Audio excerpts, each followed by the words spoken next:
जय हिंद। फिर से आप सभी का स्वागत है आपके अपने इस YouTube channel new MJ academy meditation. आज के इस वीडियो में हम लोग कक्षा 10th क्लास के भूगोल सब्जेक्ट यानी विषय के अंतर्गत हम लोग फर्स्ट नंबर जो अध्याय है भारत संसाधन एवं उपयोग, उसके 20 ऑब्जेक्टिव क्वेश्चन को देखेंगे। फर्स्ट नंबर एक्सरसाइज के जो बहुत ही इंपॉर्टेंट गेस्ट क्वेश्चन है। डिस्कशन से पार्ट 1 वीडियो है, इसमें से जो भी ऑब्जेक्टिव अभी बच गए हुए हैं उसे हम पार्ट 2 वीडियो में बताएंगे। डिस्कशन आज जो 20 क्वेश्चन लेके आए हैं बहुत ही इंपॉर्टेंट क्वेश्चन है। चलिए सबसे पहले हम इस 20 क्वेश्चन को समझते हैं और देखते हैं कैसा क्वेश्चन है। फर्स्ट नंबर जो मेरा क्वेश्चन है, ये कोयला किस प्रकार का संसाधन है। कोयला तो आप जानते होंगे। कोयला कितने प्रकार के होते हैं? कोयला होते हैं 4 प्रकार के, एंथ्रासाइट, बिटुमिनस, लिग्नाइट और पिट। ये 4 प्रकार के कोयले होते हैं। तो ये कोयला कैसा संसाधन है? नवीकरणीय संसाधन है या अनवीकरणीय संसाधन है, पुनः पूर्ति योग्य संसाधन? ये कैसा संसाधन है? तो नवीकरणीय संसाधन नहीं हो सकता है, क्योंकि नवीकरणीय संसाधन का मतलब होता है जो पुनः उपयोग एक बार होने के बाद दोबारा पुनः आप उसका उपयोग कर सकते हैं। लेकिन कोयला का अगर आप एक बार उपयोग कर लीजिए तो पुनः दोबारा उपयोग आप नहीं कर सकते, इसीलिए ये क्या है?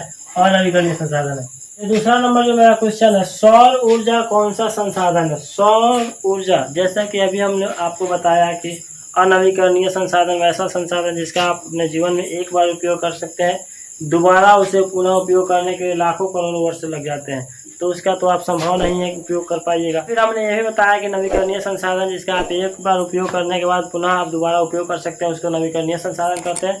और जिसका आप पुनः उपयोग तुरंत कर सकते हैं उसे पुनः पूर्ति योग्य संसाधन कहते हैं। तो इसी प्रकार से सौर ऊर्जा यानी सोलर एनर्जी, तो सौर ऊर्जा का आप दोबारा प्रयोग तुरंत कर सकते हैं, जैसे आज का प्रयोग किए फिर आप इसका प्रयोग कल भी कर सकते हैं। तो एक ऐसा संसाधन हो गया, पुनः पूर्ति योग्य संसाधन है। तीसरा नंबर मेरा जो क्वेश्चन है कि तट रेखा से कितने किलोमीटर की सीमा अपवर्जक आर्थिक क्षेत्र कहलाता है? अपवर्जक आर्थिक क्षेत्र, जैसे मान लीजिए भारत का नक्शा है, ठीक है, निचला भाग है दक्षिणतम बिंदु, भारत की दक्षिणतम बिंदु है, इससे कितना किलोमीटर तक का क्षेत्र, जैसे मान लीजिए यहाँ श्रीलंका हो गया, तो कितना किलोमीटर तक का सीमा अपवर्जक क्षेत्र कहलाता है? तो यहाँ आप 200 किलोमीटर का क्षेत्र जो है इस क्षेत्र में आ जाएगा। इधर से भी 200 किलोमीटर का इसका अपना होता है। बीच में जो भी गड़बड़ी होगी ये अंतर्राष्ट्रीय संस्था द्वारा इसकी समस्या का समाधान किया जाता है। तो आप समझ गए कि कितना किलोमीटर तक का आर्थिक क्षेत्र अपवर्जक क्षेत्र कहलाता है। तो 200 किलोमीटर का जो एरिया होता है वो आर्थिक अपवर्जक क्षेत्र कहलाता है। चौथा नंबर जो मेरा क्वेश्चन है, डाकू की अर्थव्यवस्था का संबंध किससे है? डाकू की अर्थव्यवस्था का संबंध किससे है? संसाधन के विदोहन से। डाकू क्या करते हैं? संसाधन का विदोहन करते हैं, उपयोग तो करते नहीं है, बहुत ज्यादा उसका नुकसान करते हैं। पांचवा नंबर जो मेरा क्वेश्चन है, समुद्री क्षेत्र में राजनीतिक सीमा के कितनी किलोमीटर का क्षेत्र संपदा निहित है?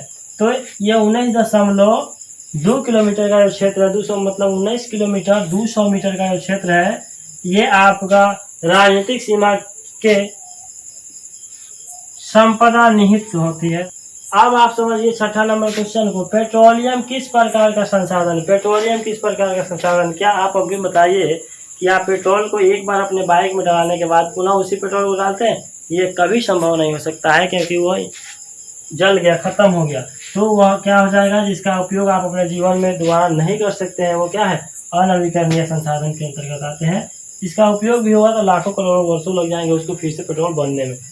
अब हम लोग समझते हैं सातवां नंबर क्वेश्चन है, कौन सी मिट्टी सर्वाधिक उपजाऊ होती है? सर्वाधिक का मतलब सबसे अच्छा उपजाऊ मिट्टी कौन सा होता है? तो यहाँ आपको जलोढ़ मिट्टी जो है बहुत ही उपजाऊ मिट्टी होती है, जहाँ खेती उपयुक्त मानी जाती है इस मिट्टी पे। अब आठवां नंबर में मेरा क्वेश्चन है, काली मिट्टी का दूसरा नाम क्या है? काली मिट्टी का दूसरा नाम डियर स्टूडेंट्स रेगुई मिट्टी होता है, रेगुई मृदा आप कह सकते हो इसको। ये कपास की खेती के लिए बहुत ही उपयुक्त मानी जाती है काली मिट्टी। नवा नंबर जो मेरा क्वेश्चन है, मरुस्थलीय मृदा का विस्तार किस राज्य में है? मरुस्थलीय मृदा का विस्तार किस राज्य में? भारत के किस राज्य में मरुस्थलीय मृदा का विस्तार सबसे अधिक है? तो ये राजस्थान में है। 10 नंबर जो मेरा क्वेश्चन है, सोपानी कृषि किस राज्य में प्रचलित है? किस राज्य में भारत के किस राज्य में सोपानी कृषि प्रचलित है? तो इसका आंसर जो हो जाएगा राइट आंसर उत्तराखंड। उत्तराखंड का प्राचीन नाम जो है उत्तरांचल था, अभी इसका नाम बदलकर, अभी नहीं बहुत दिन पहले इसका नाम बदलकर क्या रख दिया गया? उत्तराखंड कर दिया गया, लेकिन इसका सबसे पुराना जो प्राचीनतम नाम था उत्तरांचल था। अब हम समझते हैं 11 नंबर क्वेश्चन को। पंजाब में भूमि निम्नीकरण का मुख्य कारण क्या है? पंजाब में भूमि निम्नीकरण का मुख्य कारण क्या है? वहाँ अधिक सिंचाई की व्यवस्था है, इसीलिए वहाँ पे फसलें भी बहुत अच्छी उपज होती है।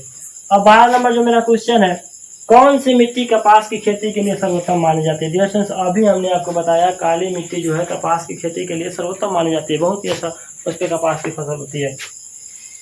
13 नंबर जो मेरा क्वेश्चन है, भारत में लगभग कितने करोड़ हेक्टेयर भूमि का क्षरण हो चुका है? भारत में लगभग कितने करोड़ भूमि हेक्टेयर का क्षरण हो चुका है? तो 13 करोड़ हेक्टेयर भूमि का क्षरण हो चुका है। 14 नंबर जो मेरा क्वेश्चन है, मेढक के प्रजनन को नष्ट करने वाले रसायन को क्या कहते हैं? मेढक के प्रजनन को नष्ट करने वाले रसायन को एंड्रीन कहते हैं। क्या कहते हैं? एंड्रीन कहते हैं। ये बहुत ही अच्छा क्वेश्चन है, ये बार बार एग्जाम में आते रहता है, इसलिए इसको इम्पोर्टेंट क्वेश्चन कहा जा सकता है अभी इस बोर्ड एग्जाम के 2023 के लिए।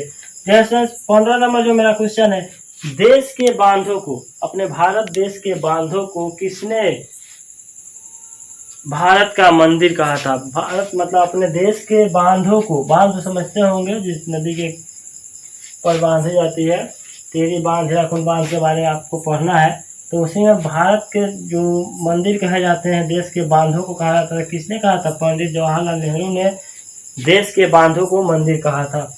16 नंबर जो मेरा क्वेश्चन है, कुल जल का कितना प्रतिशत जो है महासागरों में निहित है? मतलब कुल पृथ्वी पर जितने भी जल स्रोत है, महासागर का, सागर का, यहाँ जितने भी जल है उसमें से कितने प्रतिशत जल जो है महासागरों में निहित है? तो इसका राइट जो आंसर हो जाएगा 95.5% जो जल है महासागरों में, लगभग 96 के आसपास जो है महासागरों में निहित है जल, कुल जल का। 17 नंबर जो मेरा क्वेश्चन है, वृहद क्षेत्र में जल की उपस्थिति के कारण पृथ्वी को क्या कहा जाता है? तो जल की उपस्थिति के कारण पृथ्वी को नीला ग्रह के नाम से भी जानी जाती है, इसमें नीले ग्रह के नाम से जाना जाता है पृथ्वी को। 18 नंबर जो मेरा क्वेश्चन है, बिहार में अति जल दोहन से किस तत्व का संकेंद्रण बढ़ा है? किस तत्व का संकेंद्रण जो है बढ़ा है? किससे? बिहार में अति जल दोहन के कारण किस तत्व का संकेंद्रण बढ़ा? तो यार आर्सेनिक का बढ़ा है, आर्सेनिक। ये एक तत्व है जिसके केंद्रण बढ़ा है अपने बिहार में, किसके कारण? अति जल दोहन के कारण जो है आर्सेनिक का संकेंद्रण बढ़ा है। 19 नंबर जो मेरा क्वेश्चन है, इसको समझ लीजिए, प्राणियों के शरीर में कितने प्रतिशत जल की मात्रा निहित होती है? तो मनुष्यों के शरीर में कितने प्रतिशत जल विद्यमान रहता है? तो आप वहाँ 65% मार सकते हैं चेक। 20 नंबर जो मेरा क्वेश्चन है, विश्व की कितनी प्रतिशत जनसंख्या भारत में निवास करती है? पूरे टोटल विश्व की जनसंख्या जो है भारत में कितनी प्रतिशत जनसंख्या जो है पूरे कुल विश्व के, वर्ल्ड के कितनी प्रतिशत जनसंख्या जो है इंडिया में निवास करती है? तो 16%।